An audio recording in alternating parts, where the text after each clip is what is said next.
निताय गौर हरि निताय गौर हरि निताय गौर हरि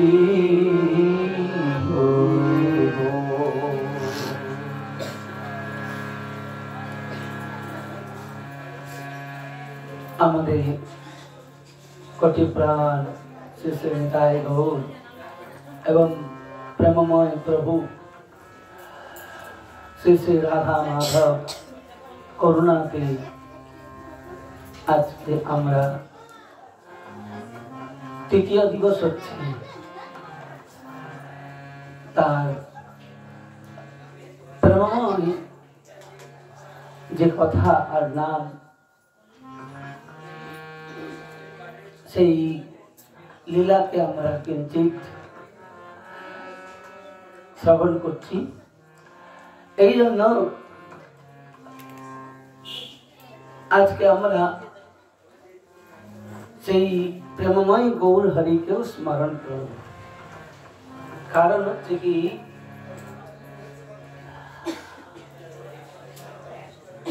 ওই ভ্রাত গোকুলপতে रुद्दाम नमावलिं जतवा भावय तत्सति मधुर रूपम जगमंगलम हंत श्रेयसी जो भूरिदा जना श्री चैतन्य महाप्रभु कृपा दृष्टि पतन न करी আমাদের আচার্য প্রভু শ্রী প্রবোধানন্দ গোস্বামী পাদ महाप्रभु पार्षद তিনি চৈতন্য চন্দ্রামৃতে এই শ্লোককে আস্বাদন করেছেন। বলছেন আরে ভাই ওই ভ্রাত তুমি সেই গোকুল প্রতি শ্রীকৃষ্ণের যদি নাম নিরন্তর তুমি কীর্তন করছ রুদ্দাম নামাবলীম অথবা যতবা তার দিব্য মধুর সেই রূপ এবং লীলাকেও চিন্তন করছে।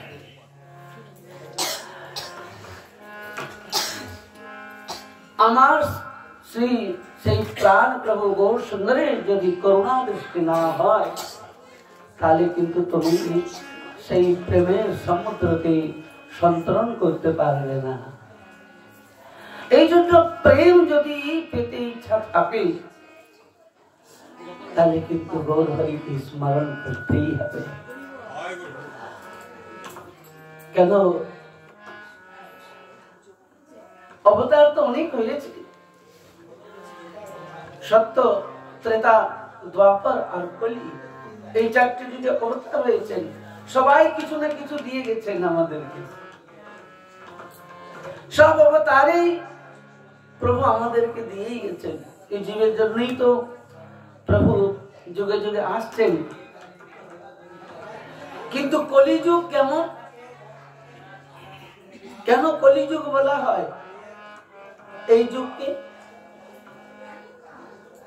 না এই জন্য বলা হয়, আমি ভ্রমণ করতে করতে উড়িষ্যা জাজপুরে গিয়েছিলাম। সেখানে তিনি আগে গম্ভীরা মঠে তিনি আচার্য রূপে সেখানে মানে মহাপ্রভু সেই সমস্ত সেবা সব কিছু ভার ছিলেন। পরিবর্তে তিনি প্রভুর ইচ্ছাতে সেখান থেকে এসে তিনি গৃহস্থ ধর্ম পালন করে বহুত বড় পণ্ডিত, প্রায় 90 বছর রকম বয়স, 90 থেকে পেরিয়ে গেছে। এরকম অদ্ভুত স্বরূপ, অদ্ভুত তার মানে বিদ্যা প্রখর আর ভাব দর্শন করে আমি বহুত মনেকে বহুত কৃতার্থ হলাম। তিনি সাধারণ একটু এমনি ভাবে ব্যাখ্যা করলেন যে কলি শব্দটা কেন বলা হয়। তিনি মানে খুব হাস্য করেও আর খুব বিচারক ভাবেও খুব বড় ব্যাকরণের পণ্ডিত। উড়িষ্যার মধ্যে এমন পণ্ডিত আছেন আমি আর অনুভব করিনি। কেন আমি কন্টিনিউ 35 বছর যাচ্ছি আর আসছি, কিন্তু ওনাকে দর্শন ওনার বাণীতে বহুত আমাকে আনন্দ বিভোর করে দিয়েছে। মানে আবার একবার যেতে হবে। আমরা তো সর্বভৌম ভট্টাচার্যকে দেখিনি, কিন্তু শুনেছি। কিন্তু সত্যিকারে উনি তিনি বলছেন কলিযুগ মানে কি না, এই কলি শব্দ বা কলিযুগ মানে উনি সুন্দর এমন ভাবে বলছেন, সত্য যুগের যেসব জীবগণ কিছু পাপ কর্ম করেছেন, সত্য যুগেও তো কিছু করেছেন জীব, তার যে পাপ থেকে গেছে সেই পাপ একত্রিত হয়ে ত্রেতা যুগে এসেছে। আর ত্রেতা যুগে যেসব জীব পাপ করেছেন, পাপ করে সেই ধুত ধুত হয়ে ধুয়ে ধুয়ে দ্বাপর যুগে এসেছে। আর দ্বাপর যুগে এসে সেই পাপ ধুত ধুত হয়ে কলি যুগে এক জায়গায় স্থগিত হয়ে গেছে। মানে 3 যুগের যে মল সেইটা হচ্ছে কলি যুগের মল, এই জন্য তাকে কলি বলা হয়। উনি বলছেন, বলে তাহলে কলি মানে কি? তো উনি উড়িষ্যা ভাষায়, উৎকল ভাষী তো, তিনি বলেছিলেন যে কলি মানে হচ্ছে কি, কলিযুগ মানে হচ্ছে কি, কণ করিবি, হাই কণ করিবি। আর বাংলাতে বলছেন কি, হাই কি করব। মানে কলিযুগে যে বুদ্ধি কাজ করে না, এই জন্য এই শব্দটাকে বলছিলেন যে হাই কি করব, এর নাম হচ্ছে কলিযুগ। কারণ এখানেও আমি দেখতেছি তাকিয়ে, হাই কি করব এটাই বিচার আসেনি এখনো, হাই কি করব। তো এই জন্য আমাদের প্রথম করণীয় কি, যদি আমরা গৌর সুন্দরকে ভালোবাসি, সত্যিকারে ভালোবাসি, ভালোবাসার লক্ষণ কি? সব থেকে ফার্স্ট ভালোবাসার লক্ষণ কি? প্রথম ভালোবাসার লক্ষণ কি? গুরু যদি আমরা চরণ আশ্রিত করেছি, তাহলে কিন্তু নিশ্চয়ই গুরু মানে সাক্ষাৎ হরি না।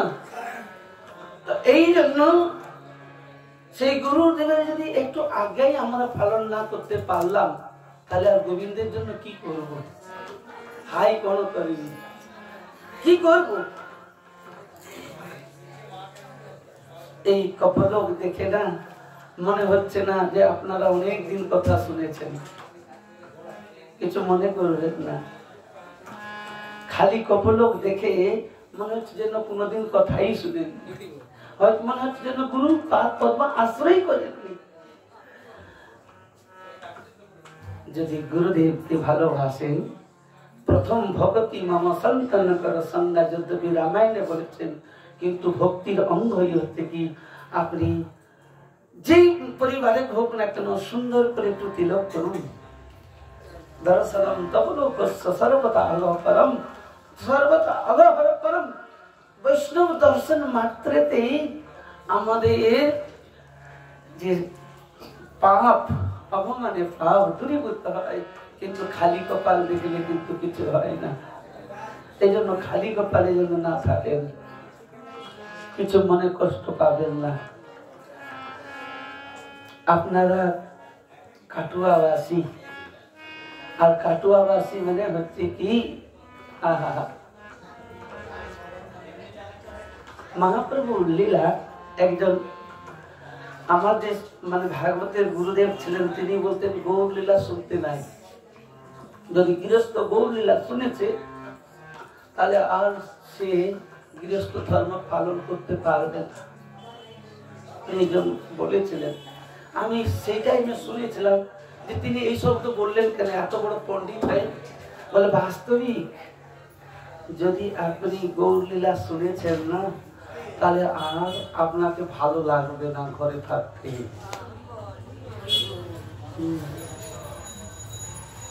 কেন না, গৌর চাঁদের রূপ শুনেছেন কোনদিন? গৌর চাঁদের যে রূপ কি, কৃষ্ণ রূপ তো আমরা আস্বাদন করেছি, কিন্তু গৌর সুন্দরের যে রূপ, এটা কোনদিন হয়তো আমরা আস্বাদন করিনি। কেন? দণ্ডে দণ্ডে তিলে তিলে গোরা চাঁদ নারিলে দণ্ডে দণ্ডে তিলে তিলে গোরা চাঁদ নাহে দিলে মরমে মরিয়া যেন থাকি আর মরমে মরিয়া যেন থাকি মরমে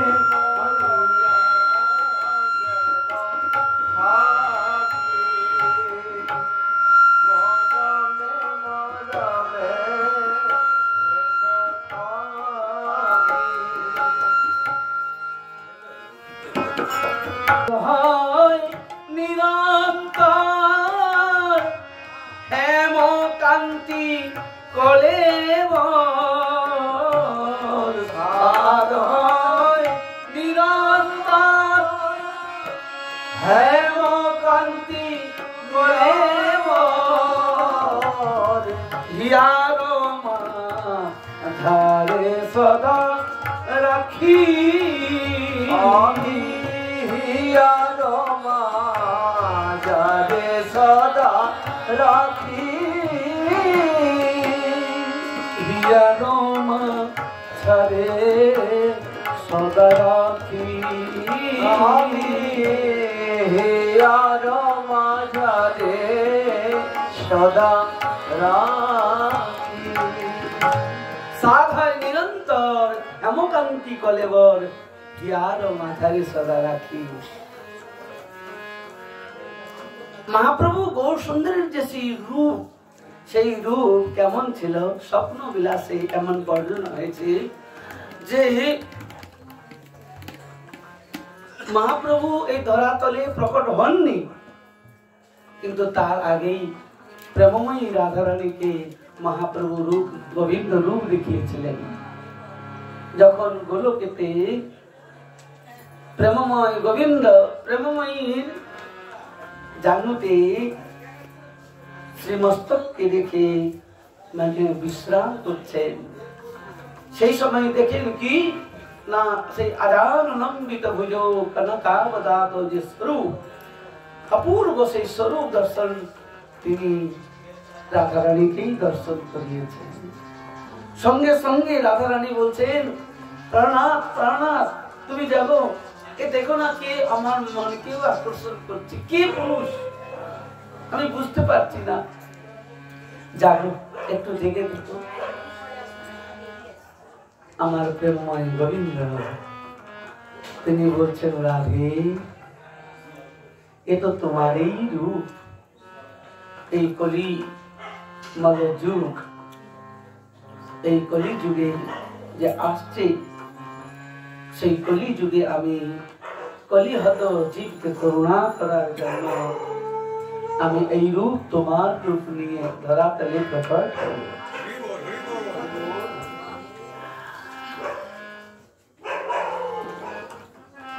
মহাপ্রভু গৌর সুন্দরের রূপ এমন, নদিয়া নাগরিকগণ গঙ্গাতে যখন জল ভরতে যেতেন না, ওই তাকিয়ে দেখেই কখন যে কলসি ভেঙে গেছে, নিচে পড়ে গেছে, সেই নাগরিক বধূগণ জানতেন না। শাশুড়ি ভয়েতে ঘরে আসতে চাইতেন না, যদি ঘরে গেলে কলসি তো ভেঙে গেছে, কলসি ভাঙিয়া এনু, কি করবো এখন চিন্তা করতেন। এই জন্য মহাপ্রভুর যে গৌর সুন্দরের যে রূপ,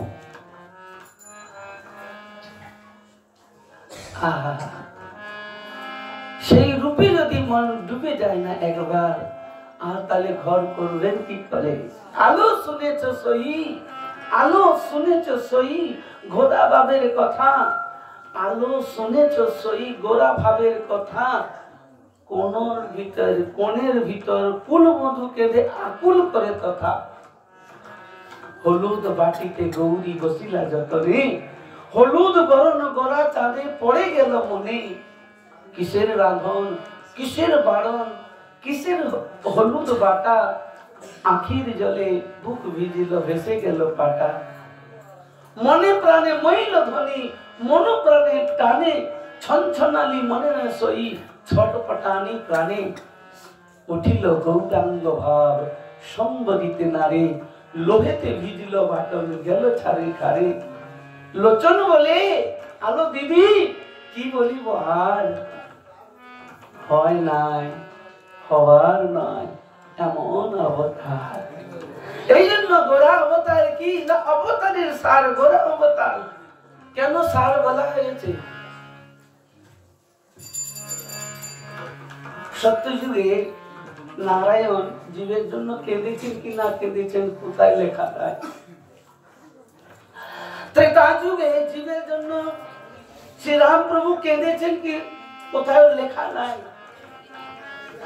দোয়া করে কৃষ্ণ হয়তো ভক্তের জন্য কেঁদেছে, কিন্তু কোন জীবের জন্য কাঁদেনি। দেখো,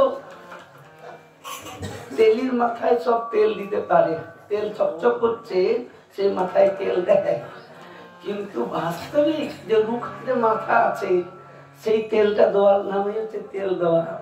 আমাদের রথযাত্রা যখন আসে না, সেই রথযাত্রাতে দেখি যার মাথায় তেল ঢেলেই যাচ্ছে সেই মাথায় গিয়ে তেল ঢালছে। আরে আরো যে অনেক শুকনো মাথা আছে সেই মাথাতে তেল দাও। বুঝতে পেরেছ? এই জন্য গৌর সুন্দর, আহা গৌর সুন্দরের যে অবদান হচ্ছে কি, পাত্র হোক অপাত্র হোক, পাত্র নাই। বৃন্দাবনে যখন আমি প্রথম গিয়েছিলাম না, সেই ছোটবেলা 10 বছর বয়সে যমুনা তটেতে বসেছিলাম, কয়েকদিন বসে ক্ষুধার্ত হয়ে বসেছিলাম। ওই মুড়িও পেতাম না, কিছু না, জানাশোনা নাই। তো একজন বলে ছত্রতে লাইন দাও, তো ছত্রতে লাইন দিয়েছিলাম। তো আমার তো পাত্র পত্র তো কিছুই ছিল না। চান করার জন্য একটা গামছা নিয়েছিলাম, আর যা কোরআনে যা কিছু ছিল। আমি দাঁড়িয়ে গেছি, কিন্তু তিনি বুঝতে পেরেছেন এই ছেলেটার কোনো পাত্র নেই।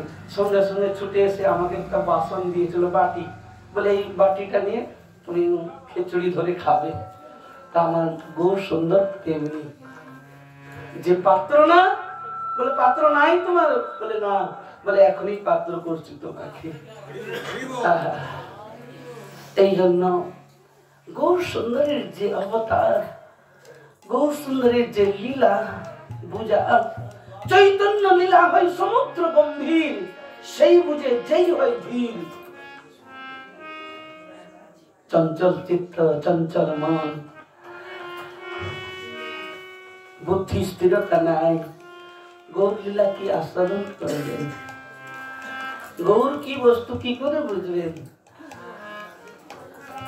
কি করে বুঝবেন গৌর বলে? যেদিন গৌর গৌর বলে কাঁদতে পারবেন, গৌর বলতে যেদিন নয়ন ঝরবে, লুকিয়ে লুকিয়ে গৌর বলে ফুপিয়ে ফুপিয়ে কাঁদলে তবে গিয়ে গৌর বিষয় বুঝতে পারবে। কেন? আহা,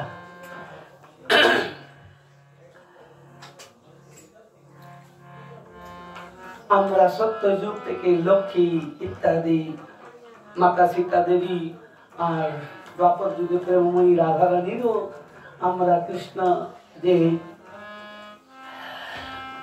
আরাধনা আমরা শুনেছি, কিন্তু কলিযুগে থেকে আরাধনা করেছেন কৃষ্ণ,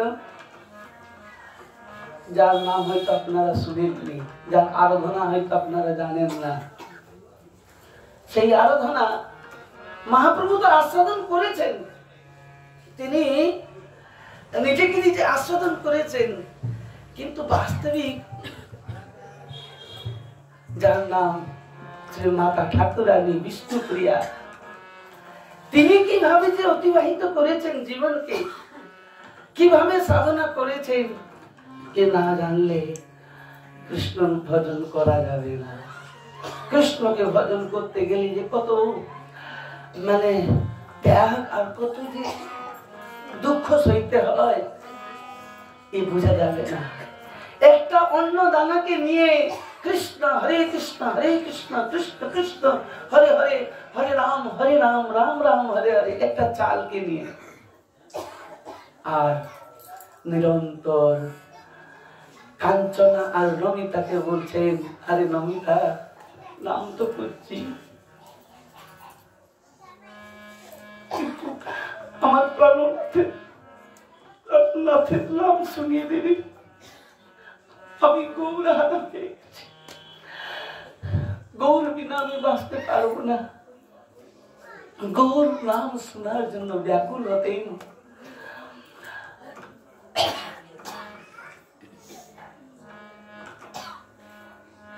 বিভোর হয়ে গৌর কথা শুনতেন। কাঞ্চনা আর নমিতার দিকে দাসীগণ ছিলেন। তো এই জন্য গৌর নামের যে মাধুর্য, গৌর নামের যে রস, আহা, কে আস্বাদন করেছেন? আমার নিতাই চাঁদ। এই গৌর নামটি কে প্রচার করেছে? আজকে গৌর মন্ডলে এই গৌর কে জানিয়েছেন? আমার নিতাই চাঁদ। আমরা প্রভাতে যে ভজ গৌরাঙ্গ, কহ গৌরাঙ্গ, লহ গৌরাঙ্গের নাম, এই যে নাম গাই, এ কার গাওয়া নাম? আমার নিতাই চাঁদের সেই গাওয়া নাম। এই জন্য মহাপ্রভু গৌর সুন্দর নিতাই চাঁদকে কোন স্তরে দৃষ্টিতে দেখেছেন? সকৃত। কেউ যদি বলে মুই নিত্যানন্দ দাস, সকৃত। কেউ যদি বলে মুই নিত্যানন্দ দাস, অবশ্য দেখিবে মোর স্বরূপ প্রকাশ। অবশ্য দেখিবে মোর স্বরূপ প্রকাশ। সেই স্বরূপ প্রকাশ কি? কি স্বরূপ প্রকাশ? তিনি যে রাধা আর গোবিন্দ অভিন্ন তনু গৌর সুন্দর। যদি রাধা গোবিন্দকে দর্শন করতে ইচ্ছা হয়, তাহলে কিন্তু নিরন্তর নিতাইকে ভজন করতে হবে, নিতাই বলে ডাকতে হবে, নিতাই বলে চোখের জলে ভাসাতে হবে। কেন হেন নিতাই বিনে ভাই রাধা কৃষ্ণ পাইতে নাই, দৃঢ় করি ধরো নিতাই রূপা।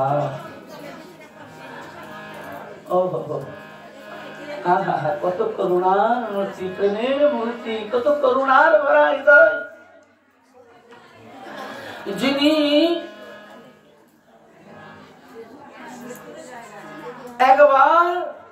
একবার গৌর বলতে তিনি ভেসে যেতেন। আমার নিতাই চাঁদ গৌর বিষয়ে কি বলেছেন? যেমনি নিতাই চাঁদ বিষয়ে গৌর বলেছেন, তেমনি নিতাই চাঁদ বলছেন, কেউ যদি গৌর ভজন করে তাহলে কিন্তু সে আমার প্রাণ হবে। ভজ গৌরাঙ্গ, কহ গৌরাঙ্গ, লহ গৌরাঙ্গের নাম, যে জন গৌরাঙ্গ ভজে সে মোর প্রাণ। ভজ গৌরাঙ্গ, কহ গৌরাঙ্গ, লহ গৌরাঙ্গের নাম, যে জন গৌরাঙ্গ ভজে সে হয় মোর প্রাণ। এই জন্য নিতাই চাঁদের যদি করুণা পেতে ইচ্ছা হয়, তাহলে কিন্তু গৌর ভজন করতে হবে। আর যদি নিতাই চাঁদের করুণা পেতে হয়, তাহলে গৌর ভজন করতে হবে। আর গৌর চাঁদের করুণা পেতে হলে নিতাইয়ের ভজন করতে হবে। নিতাই তত্ত্ব বহুত গূঢ় তত্ত্ব। নিত্যানন্দ তত্ত্ব হচ্ছে অতীব গূঢ় তত্ত্ব, অতি গূঢ় নিত্যানন্দ। এই অবতারে চৈতন্য জানায় যারে, সেই তো জানিবারে পারে। নিত্যানন্দ তত্ত্ব কি?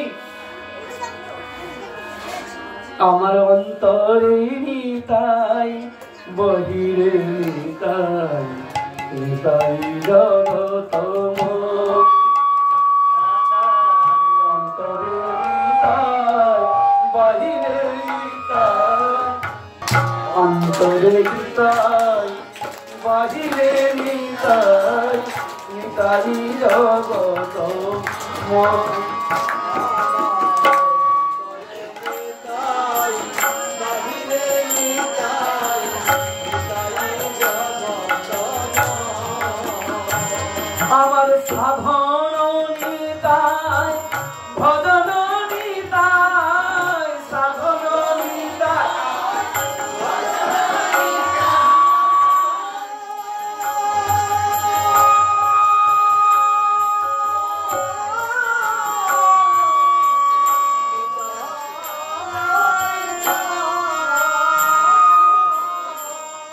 নিতাই কথা সে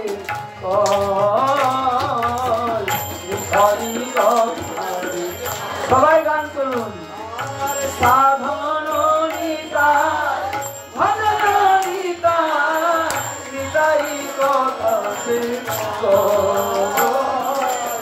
নিতাই কথা রাধার মাধুরী রাধার মাধুরী অনঙ্গ মঞ্জুরি রাধার মাধুরী অনঙ্গ মঞ্জুরি নিতাই তু সেবে সেবে নিতাই তু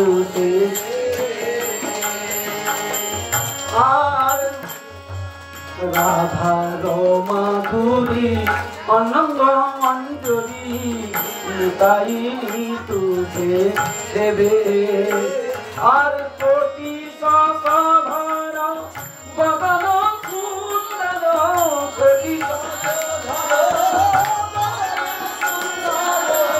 সখা সখী বল দেবে সখা সখী বলবে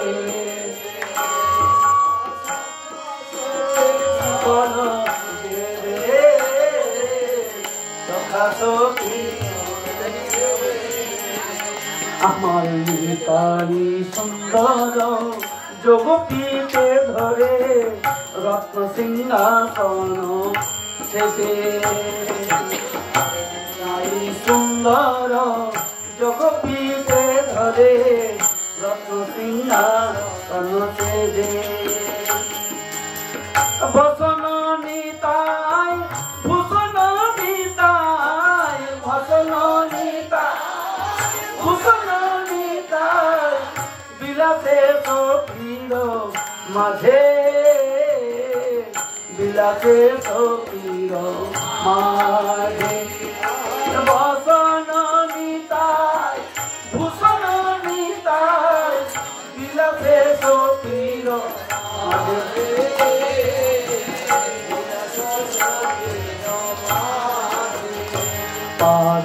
নিতাই বলিয়া তু বাহু তুলিয়া নিতাই বলিয়া তু বাহু তুলিয়া চলিব ব্রজের পুরে চলিব ব্রজের পুরে নিতাই বলিয়া তু বাহু তুলিয়া চলিব ব্রজের পুরে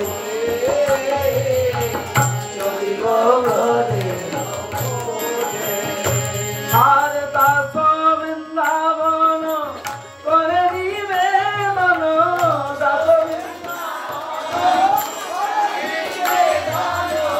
নিতাই নাথের মোরে নিতাই নাথের মোরে দাস বৃন্দাবন করে দিবে মন দাস বৃন্দা নিতাই নাথের মোরে নিতাই নাথের মোরে আর নিতাই নাথের মোরে নিতাই নাথের মোরে। এই জন্য নিত্যানন্দ প্রভু হচ্ছেন বলদেব দত্ত, তিনি নিরন্তর সেবা করছেন। যিনি নিরন্তর গোবিন্দকে সুখ দিয়ে যিনি সুখী হচ্ছেন তার নাম হচ্ছে নিত্যানন্দ। তিনি সেই ক্ষীরোদা সাগরে যে শয়ন করে আছেন সেখানেও অনন্ত রূপে বিরাজমান করতেছেন। তিনি সেই ত্রেতা যুগেও লক্ষণ রূপে এসে সেবা করেছিলেন প্রভু। তিনি দ্বাপর যুগেও বলাই রূপে এসে সেবা করেছিলেন। আর কলি যুগেও আমাদের নিত্যানন্দ স্বরূপে শ্রীমন মহাপ্রভু গৌর সুন্দরী নিরন্তর সেবাই করেছেন। এই নাম কে বিলাত যদি নিতাই না আসিত? এই জন্য তিনি আসন, তিনি বসন, তিনি ভূষণ, তিনি অলঙ্কার, তিনি বস্ত্র, তিনি মন্দির, তিনি রত্নবেদী, তিনি তো সবরময়। এমন জায়গা নাই যে নিত্যানন্দ নাই। আসলে প্রেম এমন জায়গা নাই যে প্রেম নাই।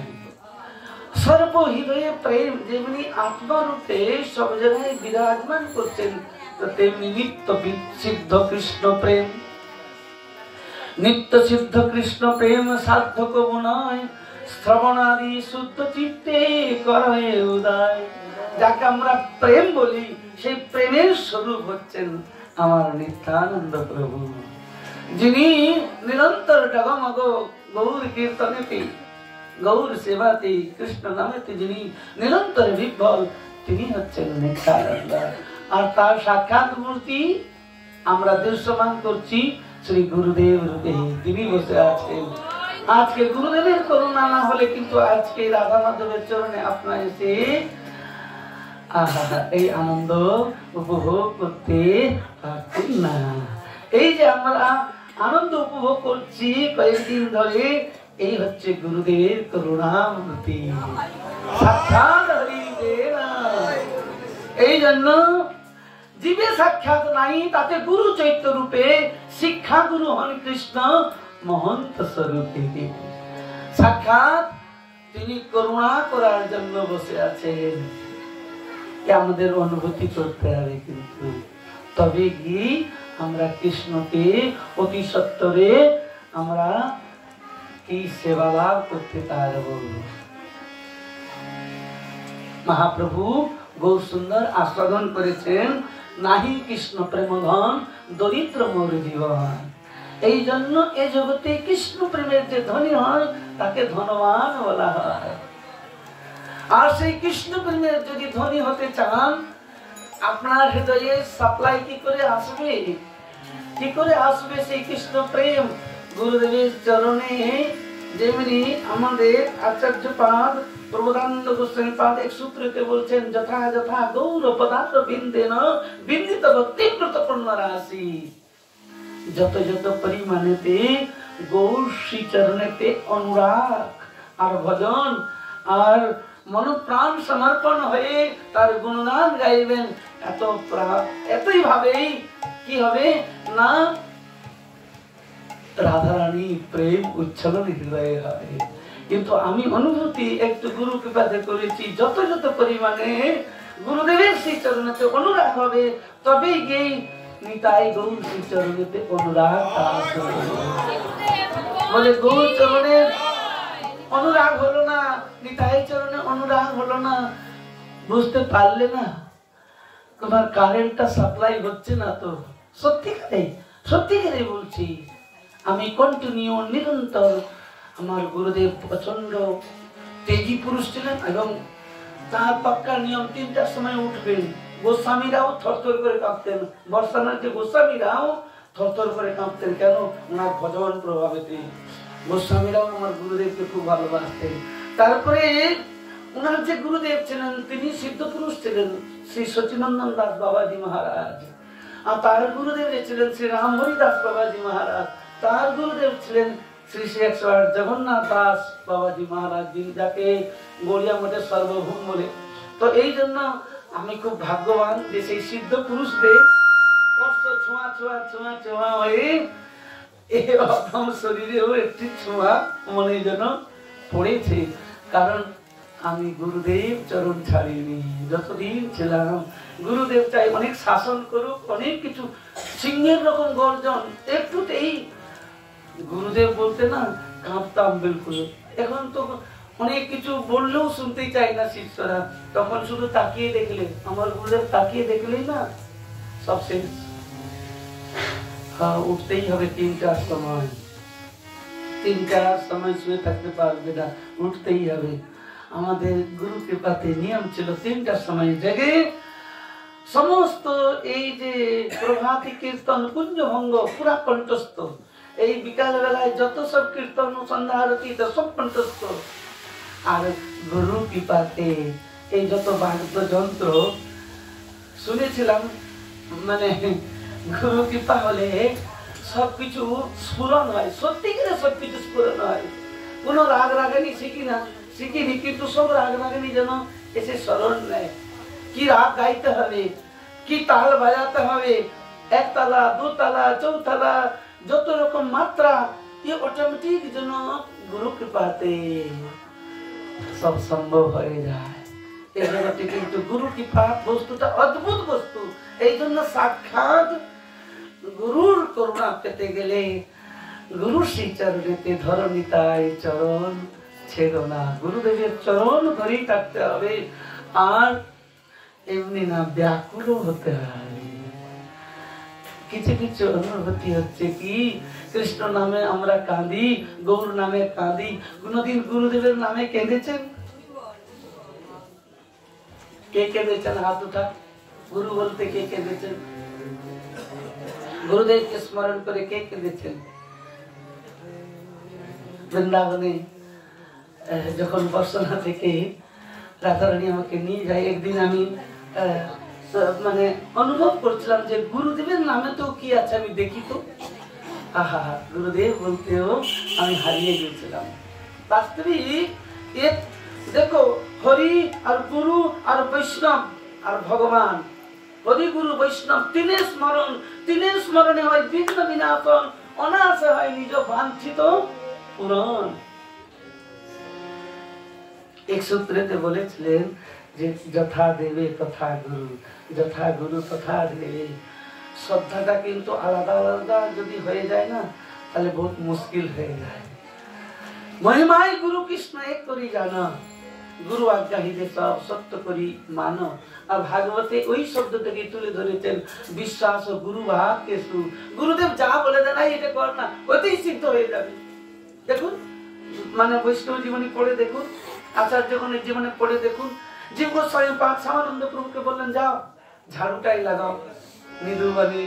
ওখানে তো কলসিতে জল নিয়ে আসতে গুরুদেবের আজ্ঞাতে, স্নানের জন্য, ঠাকুরের স্নানের জন্য এখানে নিধুবনে গিয়ে একটু ঝাড়ু লাগাও। আর ঝাড়ু লাগাতে গিয়েই প্রেমময়ীর করুণা পেয়েছিলেন শ্যামানন্দ প্রভু। দুঃখী কৃষ্ণ নাম থেকে শ্যামানন্দ এবং প্রেমময়ী স্বয়ং তিলক করে দিয়েছিলেন তাকে। তাহলে কত করুণা! গুরু কৃপা কি বস্তু! গুরু চরণ ছেড়ে যেতে চাচ্ছিলেন না, কাঁদছিলেন যে আপনাকে চরণ ছেড়ে কি করে যাব, আমি সবকিছু তো সমর্পিত করে দিয়েছি, কি নিয়ে যাব? গুরুদেব আজ্ঞা করলেন না, যাও তোমার সেবা হয়ে গেছে। গুরুদেব যখনই প্রসন্ন হয়ে যাবেন না, আহা, জসমিন তুষ্ট জগৎ তুষ্ট যেমনি বলা হয়, গুরুদেব সন্তুষ্ট। যার প্রতি গুরুদেব হন প্রসন্ন, কোন বিঘ্নে সে নাই হয় অবসন্ন। যাহার প্রসাদে ভাই এভাবে করিয়া যায়, কৃষ্ণ প্রাপ্তি হয় যা হইতে। এই স্বরূপ হচ্ছে নিত্যাত্ম তত্ত্ব। এই জন্য বোধ গভীরে আমাদেরকে বুঝতে হবে। গুরুদেবকে কমসে কম প্রসন্ন করে সুন্দর তিলক করে আসবেন। কতজন দীক্ষিত আছেন? হাত উঠান দেখি, একটু দেখি কতজন দীক্ষিত। বা সবাই দীক্ষিত, সবাই বিয়ে করে ফেলেছে, কিন্তু সিঁদুর করতে রাজি না। সবাই বিয়ে হয়ে গেছে, মানে শহরে সেটা মানে স্টাইল চলে, কিন্তু এটা তো গ্রাম। হয়তো কোনো কারণে লজ্জা ঘৃণা হয়, তিন থাকতে নয়, এতটুকু যদি লজ্জা হয় তাহলে কিন্তু গোবিন্দকে কি করে ভালোবাসবো? গোবিন্দের সম্মুখে কিন্তু বিনা তিলকে আসতে নাই, জানেন? বিনা তিলকে গোবিন্দের কাছে আসলে গোবিন্দ প্রসন্ন হন না।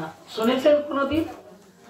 বিনা তিলকে থাকলে সেই বিনা তিলক ব্যক্তিকে সকালে প্রভাতে কেউ যদি দেখেছেন, তাহলে কিন্তু সূর্যকে দেখতে হবে, কিন্তু সূর্যকে দেখে পবিত্র হতে হবে। এমনি পুরাণে বর্ণনা আছে, সূর্যকে দর্শন করে পবিত্র হতে হবে। এই জন্য তিলকবিহীন যে কপাল হচ্ছে শ্মশান সদৃশ, যেন শোক, যেন বিধবা, যেমন বিধবা যেমন সিঙ্গার করে না। বুঝতে পেরেছেন? আমাদের শ্রীজি প্রভুর কথা মনে পড়ে গেল। উনি একটা বড় স্টেজে গিয়েছিল, বিশাল বড় স্টেজ ছিল, অনেক সাধু মহাপুরুষ ছিলেন, সেখানে অনেক ভক্ত ছিলেন। তিনি তাকে মুখ্য রূপে, সভাপতি রূপে তাকে বসানো হয়েছিল কিছুক্ষণের জন্য। তিনি কি বলেছিলেন জানেন? ওই তাকিয়ে দেখেই বলেছিলেন, ওই তিলক বিনা বলে ফেলেছিলেন। কোন মহাপুরুষ আমাকে বললেন, তিনি তাকিয়ে বললেন, এখানে কি সব বিধবা নাকি? এমনি করে বলে উনি যা আসতেন তাই বলে দিতেন, কিন্তু তার কথাকে খণ্ডন করে সাক্ষাৎ উনি তাই চাঁদ স্বরূপ ছিলেন, তিনি অদ্ভুত স্বরূপ ছিল। একবার মানে বর্ষনা থেকে আমি কাম্যবন যাচ্ছি, আমার কয়েকজন মহিলা দেখো ছোট মানে উঠে পড়ে খালি অঙ্গ, খালি গা, কিছু নাই, কোনো বেশভূষা, কোনো দরকার নেই, তার অঙ্গ দেখলেই মানে দিব্য অঙ্গ আর দিব্য স্বরূপ দেখলেই মানে যে তাকিয়েছে সেই বিপদ হয়ে গেছে। তো বাসে যখন উঠেছেন উনি, তখন গিয়ে বলছেন আমার তো পয়সা নাই, আমি তো কাঙ্গাল। যে কন্ট্রাক্টর ছিল না, যে সিটে বসেছিল, সে ঝট করে দাঁড়িয়ে গেছে, বলে বাবা আপको कुछ नहीं चाहिए, आप बैठो बैठो यहीं बैठो। ওই স্বরূপ দেখে কি গোস্বামী কি সাধু, ওনাকে দেখে বিহ্বল হয়ে যেতেন। একবার রাধে রাধে বলুন। এই হচ্ছে আমাদের নিতাই চাঁদের করুণা। এই জন্য নিতাই চাঁদের করুণা বুকে ধরতে গেলে বেদে 3টা কথা বলা হয়েছে। দেখুন ডাক্তার তো অনেক হয়, রোগী ডাক্তারের কাছে যায়, কিন্তু যদি ডাক্তার রোগটাকে ধরতে না পারে আর যদি ওষুধটা ঠিক রকম না দেয়, তাহলে কিন্তু বারে বারে যাও, ফিস দাও আর ঘুরতে থাকো, চক্র কাটতে থাকো, কেন রোগী তো ভালো হচ্ছে না। এই জন্য ডাক্তার এমন হতে হবে, রোগটাকে ঠিকভাবে দেখতে হবে যে রোগটা কি। আমি শুনেছি ডক্টর বিধানচন্দ্র রায় তিনি নাকি দূর থেকে দেখেই কি রোগ হয়েছে বলে দিতেন, ওই অঙ্গ থেকে মানে দেখেই বলে দিতেন। তো তেমনি যদি রোগ না ধরতে পারা যায় না, তাহলে কিন্তু চিকিৎসা ঠিক রকম হয় না। আজকাল অনেক রোগী মারা যাচ্ছে এই কারণে, রোগ ধরতেই পারে না কেউ, কোথা থেকে কোথায় কেটে দেয় এমনি ভাবে, আর বলে অপারেশন আমার সাকসেসফুল হলো না। রাধে রাধে বলুন। এই জন্য আমি চাই আপনারা রোগী যেন না থাকেন, আপনারা যেন একদম সুস্থ হয়ে যান। জীবনে সুস্থ হতে গেলে কিন্তু কি 1 আনা 2 আনা 4 আনা 8 আনা 12 আনা 12 আনা দিলেও গোবিন্দ কিন্তু বলে না হয়নি, 16 আনা চাই। 16 আনা মানে 100% সমর্পিত হতে হবে। ব্রজগোপীদের কথা তো কিছু কিছু আমরা শুনলাম, কিন্তু ব্রজগোপীরা কেমন জানলেন? 100% সমর্পিত ছিলেন, সবকিছু সমর্পিত ছিলেন। শুধু ভক্ত সাজলেও হবে না। আচার্যগণ বলছেন গাও গাও পূর্ণ গৌরাঙ্গের গুণ সরল করিয়া মন। যদি সরল যদি হয়ে যায়, মনটা নির্মল যদি হয়ে যায় না, তাহলে 100%ই সমর্পিত হয়ে যায়। কেন? নির্মল যেন সময় পাওয়া, মোহে ছাল কপট ছিদ্র নেই ভাবা।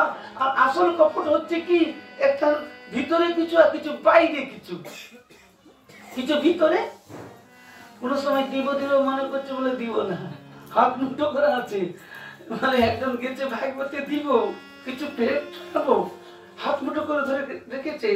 আর উপর টাকা তো বড় একটু সাইজ ছিল, ওই দিতে গিয়ে মানে গরমের দিন ছিল, দেখে কি হাত খুলে ঘামিয়ে গেছে। তখন ঘামিয়ে তো গেছে, কিন্তু সে বলছে কি, বলে কাঁদিস নারী, তোকে আমি আর দিচ্ছি না, ওই কাছে না। তো এই দিব দিব করে যে হাত মুঠো করে রেখে যে ঘামিয়ে যায়, তবু তাকে দেখে আবার ঘরে নিয়ে চলে আসে, সে কি করে সমর্পিত হবে? একবার রাধে রাধে বলবে। এই জন্য যেটা আমি বলেছিলাম মানে বলছিলাম, সেটা হচ্ছে কি, বেদেতে 3টা বলেছেন ক্রিয়া। আপনাকে এই পৃথিবীতে কেউ কিছু দিবে না, এবং কি আমাদের রাধা মাধবও দিবেন না। বলে কেন? না, এখানে একটা বিচার আছে। আপনাকে ভগবান তো সব দিয়েছেন, সব থেকে বড় কি দিয়ে দিয়েছেন আপনাকে? বলুন দেখি, হাত উঠিয়ে কি দিয়েছেন বলুন। এই দেখো মাইয়া বলছে মানব জন্ম, কত সুন্দর। হ্যাঁ কত সুন্দর। হ্যাঁ হ্যাঁ, ভাবতেই মানে যেন কি পেলাম, কি পেয়েছি। যদি কুকুর, গাধা, হাতি, ঘোড়া, পিঁপড়ে, মশা, মাছি যদি দিয়ে দিতেন, এটাই কি খুশি ছিল? হ্যাঁ, এত সুন্দর মানুষ যেমন দিয়েছেন, এর থেকে বড় আর কোনো গিফট হয় না। এই জগতে কেউ কিছু একটু দিয়ে দিল, থ্যাঙ্কস, ধন্যবাদ। আরে ভগবান যা বস্তু দিয়ে, রাধা মাধব যা দিয়ে দিয়েছেন, এর দিলে না, সেই বস্তুকে তার সেবাতে যদি না আমরা লাগাই তাহলে আর কি করা যায় বলুন? এই জন্য ভগবান অনেক দিয়ে দিয়েছেন, এত সুন্দর করে সাজিয়ে এই মানব দেহকে আহা সর্বশ্রেষ্ঠ বলা হচ্ছে। এই জন্য তার সেবাতে লাগাতে হবে। এই জন্য প্রথমেই বলছে না ক্রিয়মান, প্রথমে ক্রিয়মান বলছেন, তারপরে হচ্ছে সঞ্চিত, আর তারপরে হচ্ছে কি প্রারব্ধ। একবার রাধে রাধে বলুন। তাহলে আপনাদের কি দিবেন, কি দিতে পারেন ঠাকুর? বলে কেউ, আপনি কোন মহাপুরুষের কাছে যান না কেন, এই পৃথিবীতে কোথায় ঘুরুন না কেন, আপনার ফল, আপনার কর্ম, আপনার ফল আপনাকেই দিবে। বলে এই কোথায় লেখা আছে? বলে শ্রীমদ ভাগবতে গিরিধারী চরিত্রে, গিরিরাজ চরিত্রেতে স্বয়ং কৃষ্ণ নিজের পিতাকেই বলছেন, জন্মনা জায়তে জন্তু কর্মণৈব বিলীয়তে সুখম আর দুঃখম কর্ম বিপদ্যতে। কর্মই হচ্ছে সুখ দিবে, আনন্দ দিবে, আর যা কিছু আপনি ইচ্ছা করবেন আপনার কর্ম মাধ্যমেতেই সুখ দুঃখ লাভ হানি জপ অপজপ জন্ম এবং মৃত্যু, কর্মই হচ্ছে সবকিছু। এই জন্য কর্ম অবিধি না বুঝলে কিন্তু ভজন করা হয়ে যাবে না। কর্ম কি? ভাগবত বলছেন তৎকর্ম হরি তু সব।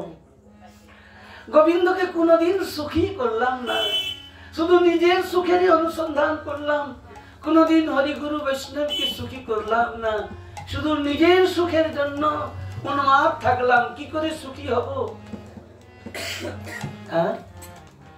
কামাদিনাম কঠিনা কঠিধা পালিতা দুর্নিদশা তেসাং জাতাময়ি নতৃপা নপোপশান্তি উৎসিজ্জৈতানাত যদুপতে সম্প্রদাং লব্ধ বুদ্ধি তামায়াত শরণম ধ্যাম মাম নিযুক্মাত্মদাসে। এই যে ছুটছে শুধু খালি নিজে সুখী হওয়ার জন্য, ছুটছে দিন আর রাত ছুটছে, প্রত্যেক জীবী ছুটছে, কিন্তু সুখ পাবে কি করে? আগে গোবিন্দকে তো সুখ দাও, সুখময় প্রভুকে সুখী দাও। প্রভাতে উঠে, প্রভাতে উঠে একটু চিন্তা করো যে গোবিন্দকে আজকে কি করে সুখী করবো। আহা প্রেমময়ী রাধারানী গোবিন্দ সুখের জন্য দিন আর রাত নিরন্তর চিন্তন করছেন, কি করে আমার প্রাণনাথকে সুখী করব। একদিন প্রেমময়ী, মানে গ্রীষ্মকাল ছিল, যদ্যপি বৃন্দাবন চির বসন্ত, কিন্তু তদ্যপি ফুলের বিছানা করেছিলেন। বধুর লাগিয়াছে যে বিছাইল গাঁথিল ফুলের মালা, সুন্দর ফুলের বিছানা করেছেন। কেমন বিছানা করেছেন না, সেই ফুলের নাম কি? এই যেমন গেঁদা ফুল দেখতেছেন না, এই গেঁদা ফুলও অনেক মোটা আছে, কমল নাই, কিন্তু একটা ফুলের নাম এখানে পাওয়া যায় কি না পাওয়া যায় জানি না, তার নাম হচ্ছে প্রিয়া বাসক। নাম ফুলে, যে ফুলের দ্বারা মানে গোবিন্দ শয়ন করেন, কোন গোলাপ ফুল না, কোন ফুলতে গোবিন্দ শয়ন করেন না, রাধারানী কোন ফুলেতে কিন্তু গোবিন্দকে বিশ্রাম করেন না, একটা মাত্র ফুল, সেই ফুল হচ্ছে কি প্রিয়া বাসক। বাবা দেখেছো প্রিয়া বাসক ফুল? এই হলদা হলদা মিষ্টি সেই গৌর রাধারানীর অঙ্গের স্বরূপ, আর কি পাতলা, কি সুগন্ধি মিষ্টি সেই ফুল। বেশিরভাগ কিন্তু বনে হয়, আর বৃন্দাবন তো বন, আর গোবিন্দের নাম হচ্ছে বনমালী, এই জন্য তিনি বন ফুলকেই ভালোবাসতেন। রাধে রাধে, বনফুলকে ভালোবাসেন, আর সেই বনফুলের দ্বারা গোবিন্দ প্রসন্ন হন। সেই বনফুলকে রাধারানী সহস্র সহস্র গোপী আছে নখের দ্বারা চিরে সেইগুলোকে পাতলা মানে ঝিরিঝিরি করে সুন্দর করে তিনি শয়ন কক্ষকে সাজাতেন। আর সেই শয়ন কক্ষতে রাধা গোবিন্দ বিশ্রাম করে। সেই রাধা গোবিন্দ বিশ্রাম করে যখন প্রভাতে যখন কুঞ্জভঙ্গ হয়ে যায়, সেই কুঞ্জভঙ্গের সময় রাধারানী গোবিন্দকে জাগৃত করেন। উঠো উঠো প্রাণনাথ, আজ কি হইল, কেমনে যাইব ঘরে নিশিত আইল, মৃগমদ চন্দন বেশ গেল দূর, নয়নের কাজল গেল স্মৃতির সিন্দুর, যতনে করাও মরে নিচু নাবরণ, সঙ্গে করে লেয়ে চলো বঙ্কিমলোচন, তোমার অঙ্গের পিতবাস দেহ মরে পরি, উভ করি মাধ কোপা এলাইয়া কবরি, তোমার গলের বনমালা দেহ মরে গলে, তোমার প্রিয় সখা বলো সুধালে গোকুলে, বসু রামানন্দে বলে এমন পীড়িতি, ব্যাক্র হরিণে যেমন একত্র বসতি। তো সেই প্রেমময়ী রাধারানী যখন গোবিন্দকে জাগিয়েছেন, চরণে হাত দিতে দিতে গোবিন্দ দুই আঁখি ঢুলু ঢুলু হিলন বালিশে, উঠিয়া আসে নাগরবর নিদর অলসে, দুই আঁখি ঢুলু ঢুলু হিলন বালিশে, এই পড়ে যাচ্ছেন, আবার উঠছেন, কোল বালিশ থেকে দিয়ে দিয়েছেন রাধারানী। গুরুদেব খুব ছোট্ট বয়স থেকেই আমাকে লীলা স্মরণও শিখিয়েছিলেন। তো সেই জন্য সেসব তো সাধারণ সব জায়গায় তো ব্যাখ্যা করাও যাবে না, শোনানো যাবে না। এই জন্য এটাই বললাম যে আমাদের হৃদয়টা কত নির্মল করলে এই চরিত্র, এই জন্য বললাম শোনাচ্ছি রাধারানীর এই কিঞ্চিত এই লীলাকে, যে আমাদের হৃদয় কত নির্মল করতে হবে। তো সেই মানে বিছানার মধ্যে শয়ন করেও যখন রাধারানী যখন রাধারানী গোবিন্দের অঙ্গেতে যখন পিঠের মধ্যে যখন হাতকে সন্তরণ করছেন, খুব আদর করে হাতটাকে বুলাচ্ছেন প্রাণনাথের অঙ্গে যাতে সুখদ হয়। হঠাৎ করে দেখতেছেন কি এত কমল থেকে কমল ফুলের দ্বারাও গোবিন্দের অঙ্গে দাগ হয়ে গেছে। ভাবছেন হে বিধাতা, হে বিধাতা, এত কমল থেকে কমল ফুলের দ্বারাও যদি আমার প্রাণনাথের অঙ্গে আঘাত লাগে, তাহলে আমি কঠোরাতে কি করে সেবা করব? রাধারানী এতটুকুই ভাবতেই প্রেমময়ী সেই কমল দল সদৃষ্ট নেত্র থেকে অশ্রুবিন্দু ঝরছে। আর সেই রাধারানীর প্রেমের মানে স্পর্শতেও গোবিন্দের অঙ্গ নেত্র থেকেও অশ্রু ঝরছে। পহিল হিরাগ নয়ন ভঙ্গ গেল, অনুদিন বাড়ল অবদিন গেল, সোনা রমণ হামনা রমণী, দোহ ভাবে পেশল জানি। এ বহু উচ্চস্তরের কথা আস্বাদন করেছেন। এই জন্য আমাদের হৃদয়টা যে কত নির্মল করতে হবে। স্বয়ং রাধারানী যদি এত সুন্দর করে সেই ফুলের দ্বারা তিনি মানে গোবিন্দকে সুখ দেওয়ার জন্য যদি এত কমল ফুলেও গোবিন্দের অঙ্গেতে ব্যথা লাগে, তাহলে আমাদের এই কঠোর হৃদয়ে কাম ক্রোধ লোভ মদ মাত্রার্য অহংকার দম্ভ ছল কপট ইত্যাদি হৃদয়ে কি করে গোবিন্দ প্রসন্ন হবেন? এই জন্য আমাদের বহু সুন্দর আস্বাদন করেছেন। নাহম বিপ্রচনপতি নাপি বৈষ্ণা শূদ্র, নাহম বর্ণী চ গৃহপতি ন বনস্ত যতির্বা, কিন্তু প্রদ্ধ নিখিল পূর্ণমিতাব্ধে গোপী ভর্তু পদ কমলয় দাস দাস অনুদাস। গোবিন্দ দাসের দাসের অনুদাস হবে, তবে কি চলে যাবে আমাদের হৃদয় থেকে? কি চলে গেলে তবে কি আমরা নির্মল হয়ে যাব? এই পাঁচটা বস্তুকে কিন্তু একদম যেমন কাঁটা দিয়ে কাঁটা তোলা যায়, তেমনি ভাবে একদম উখড়ে ফেলে দিতে হবে। জাতি বিদ্যা মহাপঞ্চ রূপম যৌবন এব চ যত্নেন পরিবর্জয়ে ভক্তি রাজ্যৈক কণ্টকা। এই ভক্তি রাজ্যের পাঁচটা হচ্ছে কাঁটা। রাধে রাধে বলুন। কাঁটা দেখেছেন? পায়ে যদি একটু লাগে না, সেটা ভিতরে থাকলে কুনকুন কুনকুন করে হাঁটতে পারা যায় না।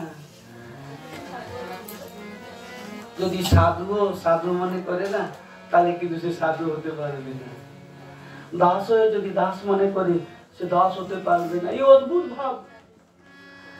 এই জন্য ব্রজগোপীগণ নিজেকে হারিয়ে গেছিলেন, আর স্বয়ং ব্রজেন্দ্র নন্দন কৃষ্ণ সেই গোপী প্রাণধন যে রাধা গোবিন্দ মিলিত বিগ্রহতনু, তিনিও হারিয়ে গেছিলেন। আমি কে? তিনিও নিরন্তর ভাবে বিভোর হয়ে থাকতেন। এই জন্য আমাদের প্রধান হচ্ছে কি ভাবের প্রয়োজন হয়। আমরা যে গোবিন্দের দাস, এইটা যেন না আমরা ভুলে যাই। সবকিছু কথা মনে থাকে, কিন্তু ওই কথাটাই আমরা ভুলে যাই। কিন্তু সেই কথা যখন মনে পড়ে যাবে, আর মায়া কিন্তু কোনদিন আপনাকে কষ্ট দিবে না। বলে মায়া কাকে কষ্ট দেয়? যে গোবিন্দের দাস অভিমানটা ভুলে যায়। এই জন্য আমরা যে গোবিন্দের দাস, এইটাকে মনে করিয়ে দেওয়ার জন্যই সাধুরা মহতের স্বভাব হয় তারিতে পামর, নিজ কার্য নাই তবু জান তার। সাধুরা ঘরে ঘরে গিয়ে জাগ্রতি রে জাগ্রতি জাগো, গোবিন্দের দাস, গোবিন্দের দাস, গোবিন্দের কৃষ্ণের দাস, এইটাকে শুনে গোবিন্দের দাস হলে যে সুখ, কৃষ্ণ দাস অভিমানে যে আনন্দ সিন্ধু, ব্রহ্মানন্দ তার কাছে নয় এক বিন্দু। কোনদিন গোবিন্দের দাস হন, দেখুন গোবিন্দের সুখের জন্য কিছু চিন্তন করেন, কত আনন্দ আসবে। আজকে অনুভব হচ্ছিল ওখানে গিয়ে, মনে হচ্ছে যেন মহাপ্রভুর সেই নদিয়াতে ভক্তগণ দলে দলে আসছে প্রসাদ গ্রহণ করার জন্য, এত ভিড়। তাহলে মহাপ্রভুর সময়ে উৎসব হলে কি হতো? এই জন্য আমাদের ভাবটাই হচ্ছে মুখ্য। সাধনও এখানে, সিদ্ধি এখানে, ভাবের গোচর সে এখানে না দেখিলে মরিলে দেখিবে কে? রাধে রাধে বলিয়ে এইখানে যদি কিছু না পাওয়া গেল, মরে গেলে কোথায় চলে যাব, কি হবে না হবে? बाबा राधे राधे।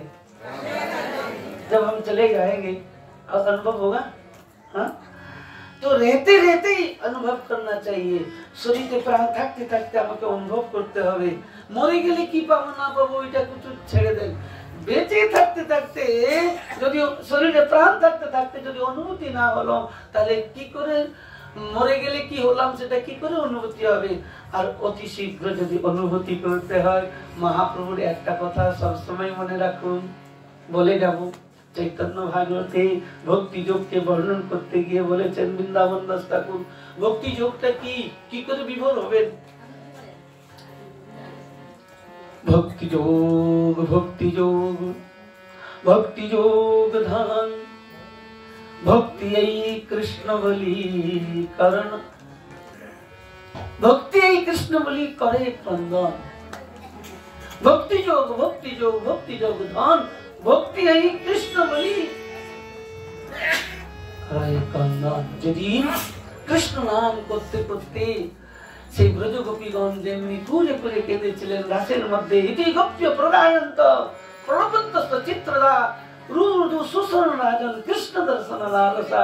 কৃষ্ণ নামের সঙ্গে সঙ্গে কৃষ্ণকে পাওয়ার জন্য আমাদের জন্য লালসা বৃদ্ধি হয় আর অশ্রু প্রবাহিত যেন হয়। এই গুরুদেবের কৃপাই করতে হবে, আর কিছু না।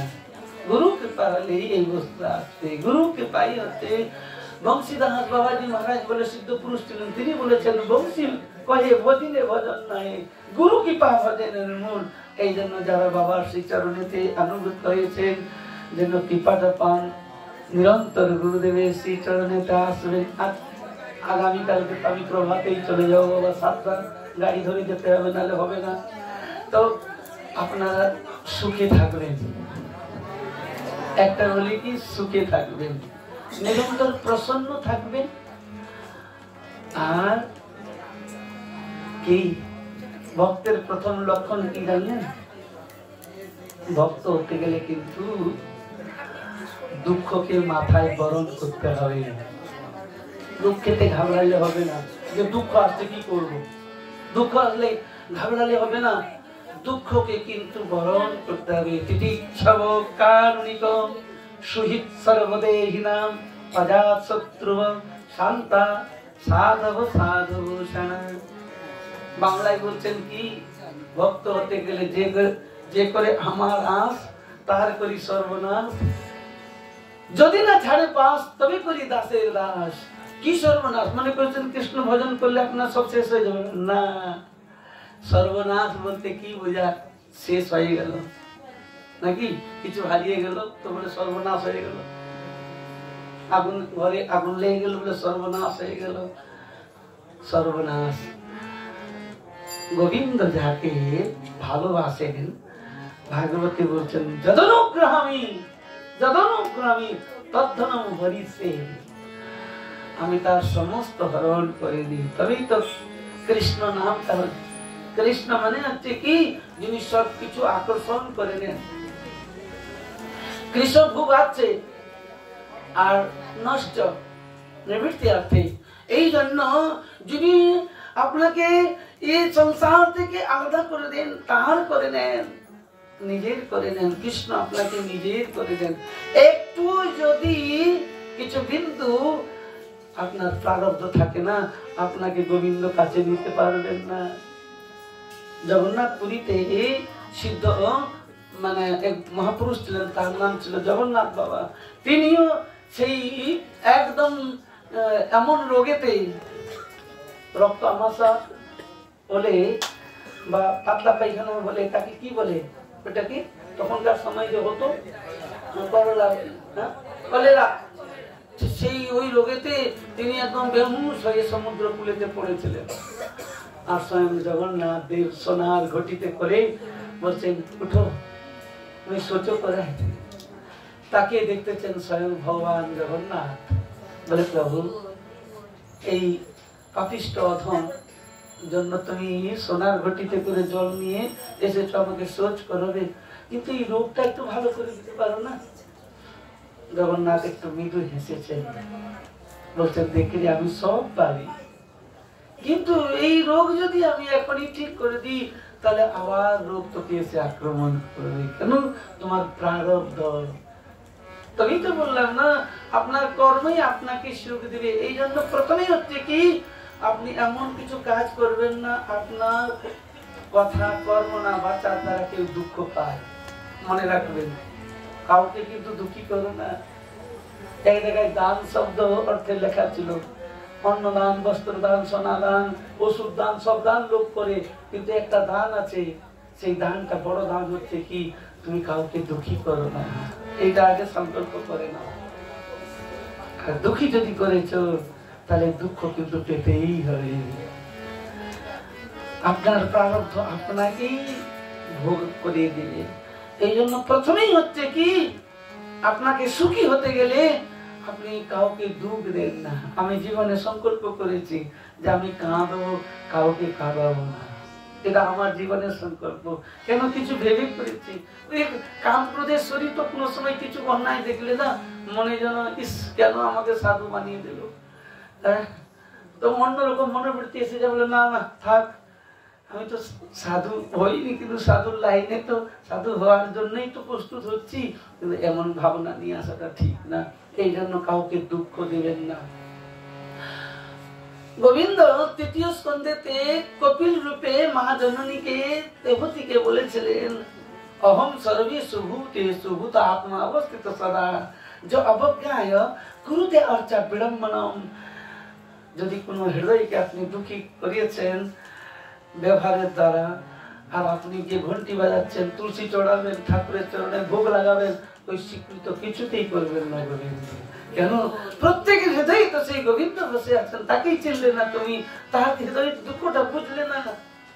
রন্তিদেবের চরিত্র, রন্তিদেব যখন ভগবান দর্শন পেলেন তখন এইটাই বলেছিলেন যে আমি কিছু চাই না প্রভু, তুমি যে সবার হৃদয়ে থাকো।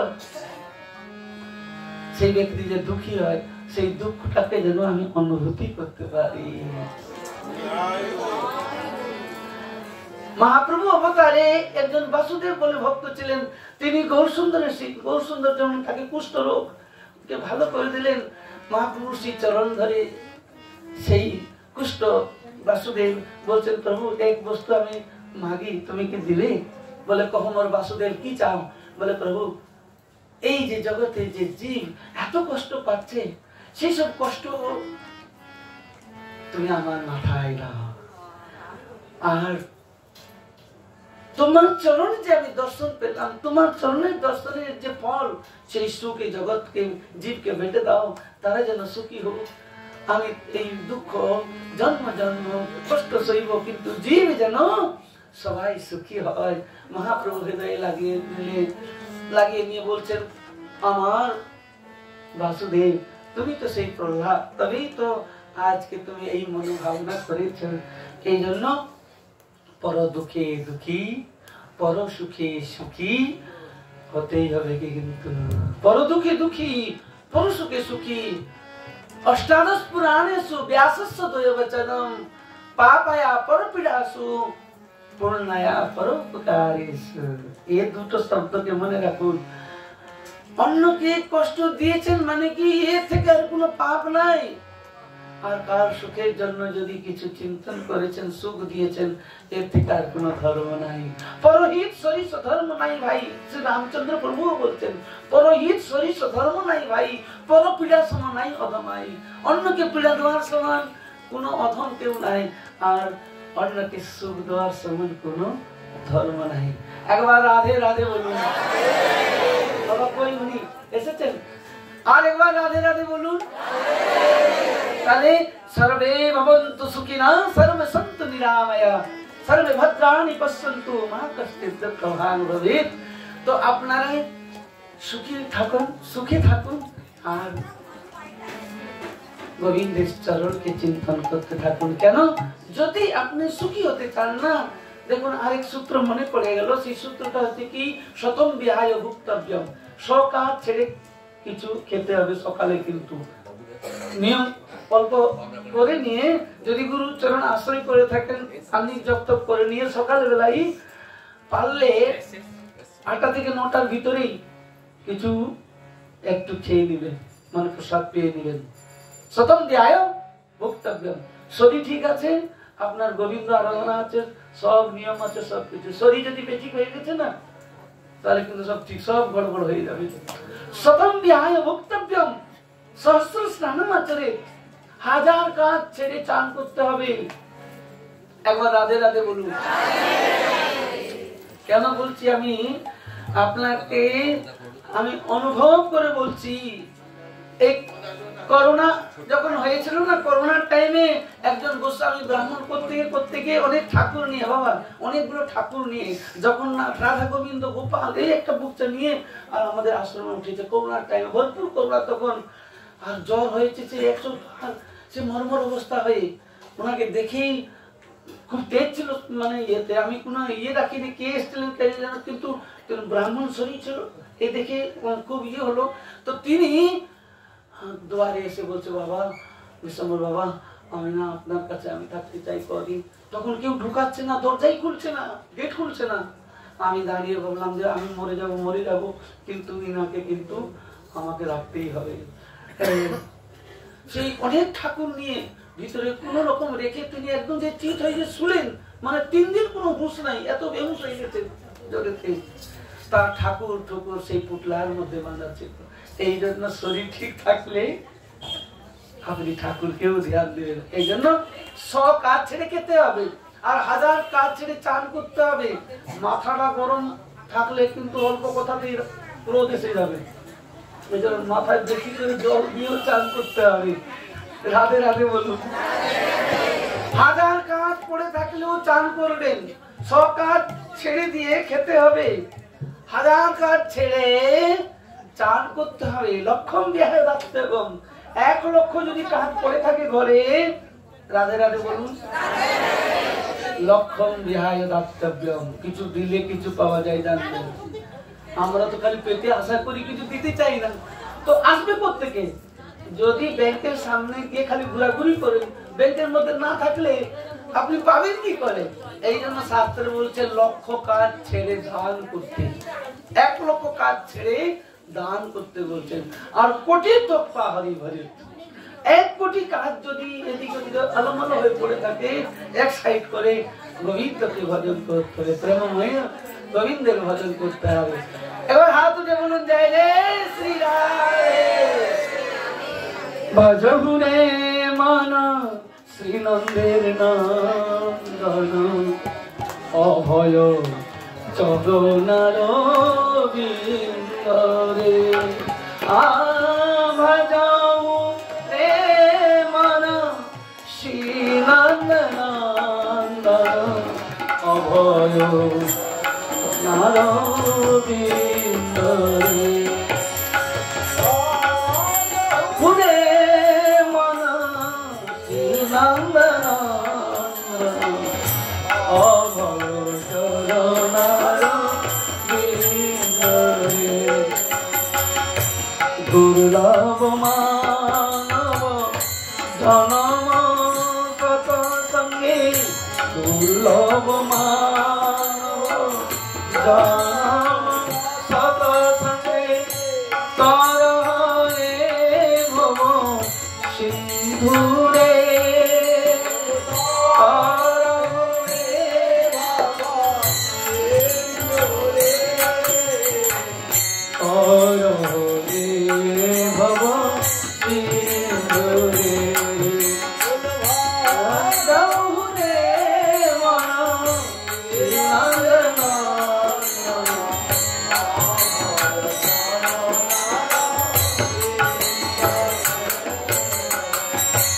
শীত আতপ পাতবরী শীত আতপ পাতবরী দিন জমিনি জাগিরে দিন জমিনি জাগিরে বিফলে কৃপণ দূর জন কৃপণ দূর জন চপল সুখ লাভ লাগি চপল সুখ লাভ লাগি রে মন নিরতে অভয় চরণার বিন্দরে কমল দল জল জীবন তলমল কমল দল জল জীবন তলমল ভজহু হরিপদ নীতি বল ভজহু হরিপদ নীতিরে ভজহু রে মন শ্রীনন্দনন্দন ভজহু রে মন শ্রীনন্দনন্দন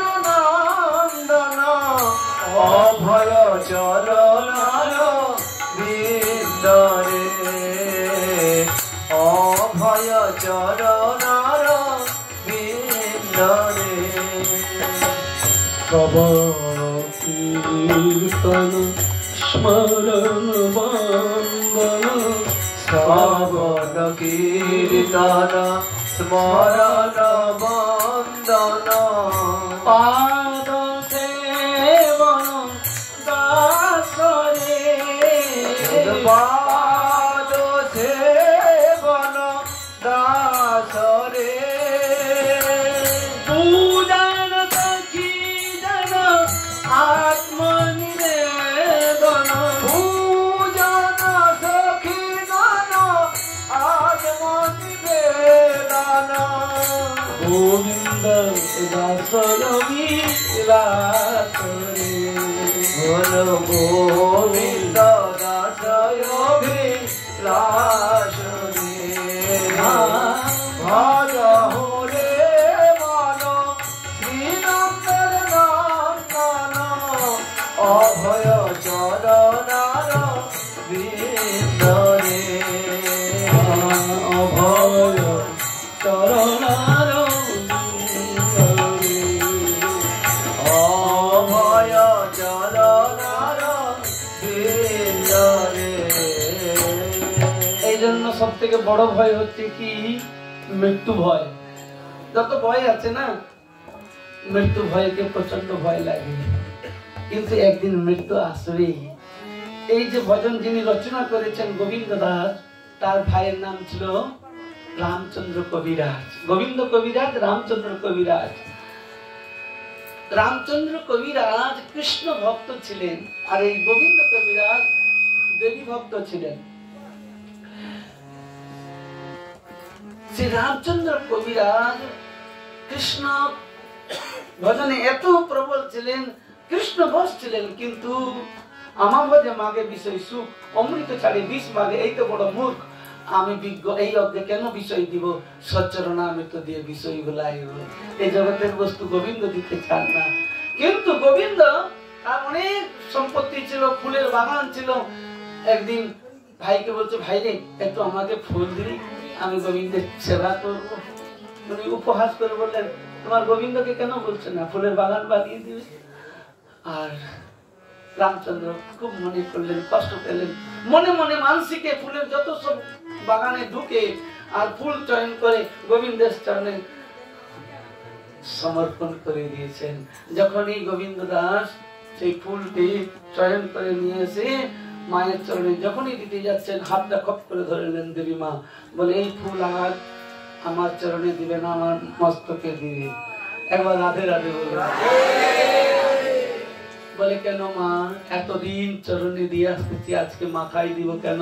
বলে তোর যে দাদা না, সে সব ফুলকে চয়ন করে আমার প্রভুর চরণে সমর্পিত করেছে, এই জন্য সেই ফুল আজকে আমি আর চরণে রাখতে পারবো না, মাথায় রাখো।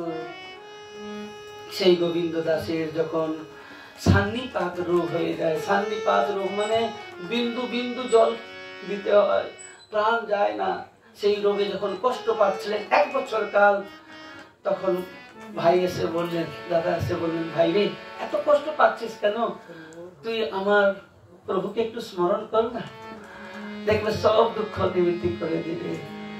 আমার গুরুদেবের কাছ থেকে দীক্ষা নিয়ে শক্তি তো মন্ত্র নিয়েছিস, কিন্তু গুরুদেবের কাছ থেকে মন্ত্র নিবি, দেখবি সঙ্গে সঙ্গে আমার গোবিন্দ তোমার সমস্ত রোগ থেকে নিবৃত্ত করে দেবে।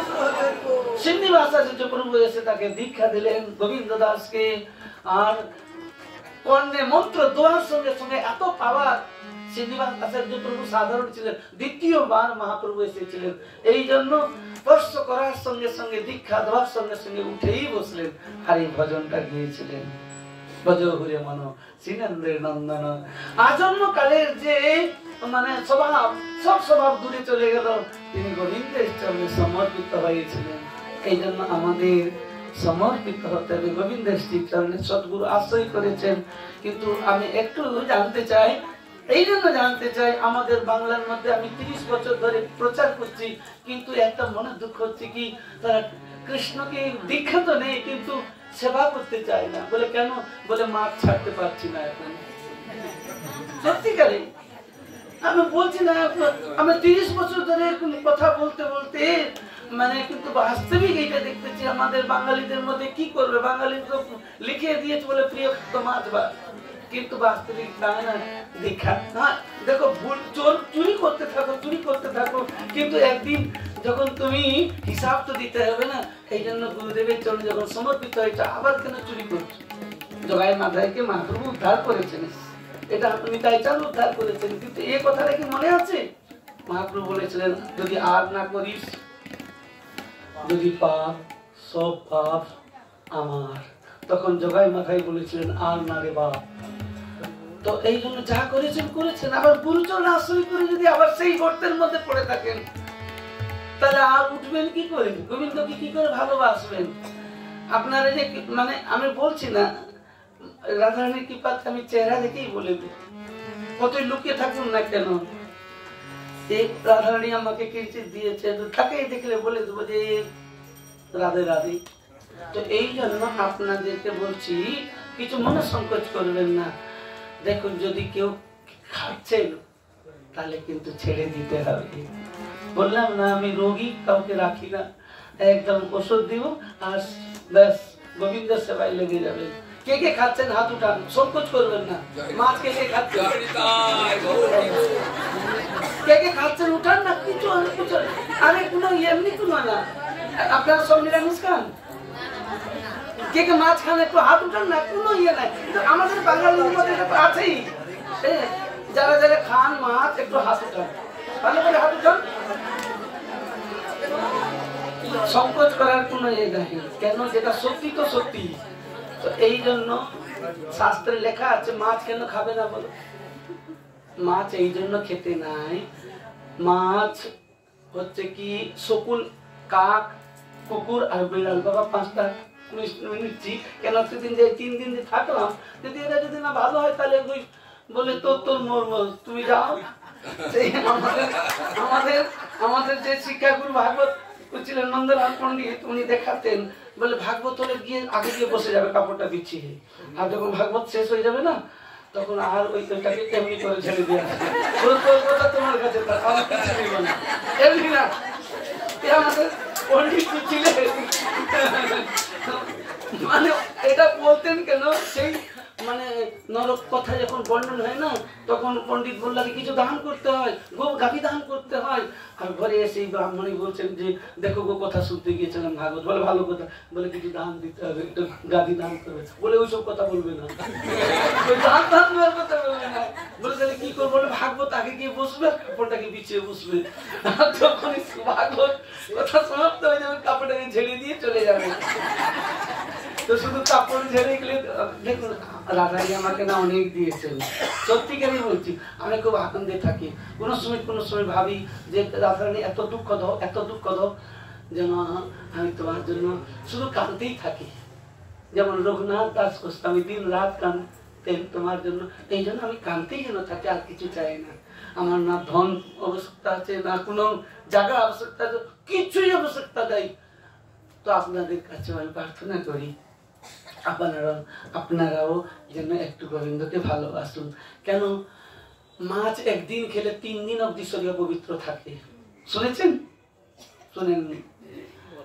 শিব পুরাণে লেখা আছে যদি কেউ মাছ খেয়ে, যদি মন্দিরে কাশী বিশ্বনাথের চরিত্রতে এটা লেখা আছে, যদি কাশীনাথের কে কাছে যান, শিবের কাছে যান, শিব তাকে ফিরেও তাকান না। যারা মাংস খেয়ে শিব ভক্তি করতে চায় না, শিব তাদের মুখের দিকে ফিরেও তাকায় না। যাই কত কলেজ নিয়ে বলুন পারম্বম কি কিছু বলতে যাও না কেন, পেটের মধ্যে মাছ রেখে তাকাবে না। এই জন্য মানে শকুন আর কাক আর কুকুর আর বিড়াল, এই 4টাকে আমাদের ভারতবর্ষে কেউ খায় না। কেউ খায় নাকি? তো এই 4টা প্রাণী যখন মরে যায় না, নদীতে, সরোবরে, পুকুরে যদি পড়ে যায়, এই 4টা প্রাণীকে মাছ ভক্ষণ করে। এই জন্য মাছ এমন একটা প্রাণী, গরু মরে গেলেও তাকে খাবে, মানে কোন প্রাণীকে ছাড়বে না, মানুষ অব্দি খেয়ে নেবে। মানুষও যদি পড়ে থাকে না, মানুষকেও খায়, মানে সর্বভক্ষী বলা হয়, পায়খানা থেকে, কপ থেকে। আর এখন তো চাষ যা হচ্ছে না, শুনলে একদম অবাক হয়ে যাবে। কলকাতার দিকে সব ওই যত সব পায়খানা গুলো নিয়ে ওইগুলো ঢাল দিচ্ছে, আর ওই সব খেয়ে সব কদুলু কুদুলু হয়ে যাচ্ছে, আর ওই সব খেয়ে আপনারা স্বাদ উপভোগ করতেছেন না। এই জন্য মাছ খাবে না। রাধে রাধে বলুন। আর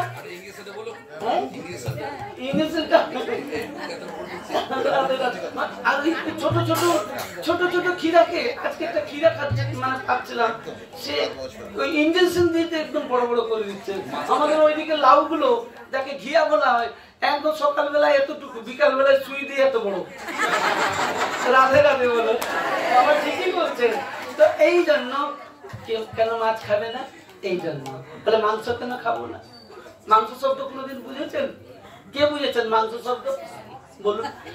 মান শব্দের অর্থ হচ্ছে আমি, আর স মানে, বাবা তো বড় পণ্ডিত আছেন, বাবার কাছ থেকে জেনে না, স মানে হচ্ছে সে। না না না, শুনো, শুনতে আসতেই হবে। আমি এমন দেখো, মাছকে তুলে নিলেও না, মাছরা কেমন করে আসে বলো তো? আমার কাছে এখানে বাবার কাছে জায়গা নাই, আমার কাছে এমন বিন আছে না, আপনাকে দেখাবো ভিডিও। আমি 10,000 মানুষকে বসিয়ে রাখি, 10,000 মানুষকে পাগল করে দিই। এটা রাধারানী গুরুদেবের কৃপা। আমি বলছি না আমার মধ্যে কিছু নাই, ওই রাধারানী যা কিছু করার। কিন্তু হ্যাঁ, 10,000 লোকের যেখানে প্রোগ্রাম ছিল সেখানে ছেড়ে বাবার কথাতে, কিন্তু বাবার ডাকেতে আমি চলে এসেছি। মানে বেতবাড়িয়াতে 10,000 লোক, তিনি প্রচুর ভালোবাসেন। আমাকে রথের মধ্যে বসিয়ে রথ নিয়ে যায় কলকাতা থেকে, রথ বসিয়ে আর সঙ্গে 5000 মানে কীর্তন করতে করতে ভক্তরা 5000 বাবা, আমরা বিভ্বল হয়ে যাই। আর বিশ্বম্বর বাবা বললে কি আপনাকে দেখলে বুঝতে পারবেন, মানে আমাকে নিয়ে ওরা নাচতেই থাকে, সব ইয়ং ছেলে, সব ইয়ং ছেলে, ইয়ং মেয়ে, পাগল, মানে ওই বেত বেরিয়াতে বলছে কি। তো বাবার ইয়েতে আমি চলে এসেছি যে না বাবা আমাদের কাটোয়াতেও একটু আপনাকে কৃষ্ণ, আগের বাড়িও বলছিলেন, আমার সময় ছিল না। তো যাই হোক, আমি শুধু ভাগবতকে নিমিত্ত করে গৌর সুন্দরী রাধারানী পাঠিয়েছেন। এই জন্য মাংস কেন খেতে নাই, মাং মানে আমি, সমানে সে, আমি তাকে খাইলাম, সে আমাকে খাইবে। এই যা চলছে না, এই চলছে। এই জন্য যদি আপনাদের ভালো লাগে, দেখুন এই পৃথিবীতে যতই কিছু খান না কেন আপনাকে একদিন কাল খেয়ে দেবে। কাল ও ব্যাল মুখাক্রাস, আমরা কিন্তু কাল রূপী অজগরের গর্তেই, মানে মুখের মধ্যেই আছি, একদিন কিন্তু মৃত্যুই হবে। এই তো কচু কিছু খাচ্ছেন কিন্তু মুখে চমক কই, কেউ কেউ মুখ তো তুপড়ে যাচ্ছে। এই জন্য শুধু খেলে হবে না, আপনাকে বিচার করে। আচ্ছা, কারা কারা দেখিয়েছিলেন হাত উঠান দেখি, যারা মাছ খেয়েছেন? কেউ উঠাচ্ছে নাই ভয়ে, বাবা আবার কি বলে? আর যারা যারা হাত উঠিয়েছেন, কারা কারা কালকে থেকে আর খাবেন না? হাত উঠাও। সবাই কিছু বলেছেন মন্দিরের সামনে, রাধে রাধে কথা দিয়েছেন। আর সবাইকে বৃন্দাবনের জন্য আমি স্বাগত জানাচ্ছি। সামনে হোলি আসতেছে, হোলিতে আমাদের বর্ষানা থেকে আমি 84 কোষ যাত্রা বের করি। আমি নিজে থাকি বৃন্দাবন, 84 কোষ পরিক্রমা করলে আর 84 জমিতে ভ্রমণ করতে হবে না। খুব প্রেমময় সংকীর্তন থাকে। আর বাচ্চাকালে থাকার কারণে আমি সব বন পায়ে হেঁটে আগে পরিক্রমা করেছি অনেকবার, আর গাড়িতে তো অগন্তি। এই জন্য আপনারা কেউ যদি যেতে চান তাহলে বাবা আছে, বাবার সঙ্গে যোগাযোগ করবেন, আমাদের বাবা আছেন। তাহলে কিন্তু রাধারানীর কাছে যদি আসতে চায়, সবাইকে নিমন্ত্রণ জানালাম রাধারানীর শ্রীচরণে, সবাই আসবেন। জয় জয় শ্রীরাম।